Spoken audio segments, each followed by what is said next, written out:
Weekend da record, quello appena trascorso. In 24 ore sabato, secondo quanto documentato da Mare Amico, si sono verificati ben 7 sbarchi fantasma, per un totale di circa 300 migranti arrivati tra Agrigento, Licata, Realmonte, Siculiana e Torre Salsa. E le forze dell'ordine sono riuscite a fermare ed identificare solo 43 migranti, tra cui uno scafista.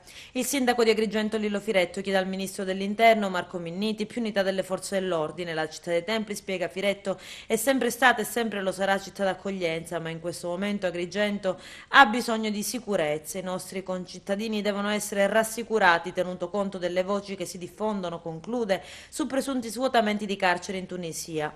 E nello sbarco che si è registrato a Torre Salsa è avvenuto un fatto strano. Dopo che i migranti sono sbarcati a riva, è rimasta la caretta del mare per tutto il giorno. All'imbrunire nella stessa giornata sono arrivate alcune persone con una seconda imbarcazione, hanno preso delle cassette dal contenuto assolutamente incerto e le hanno portate a bordo per poi andare via.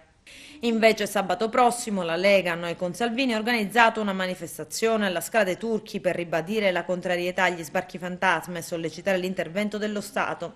È inaccettabile che i pescherecci carichi di tunisini giungano fin sulle coste siciliane, soprattutto nell'Agrigentino. Scarichino i migranti senza che alcuna autorità intervenga. Le coste agrigentine ormai sono diventate il porto d'approdo di questa nuova rotta di migranti tunisini.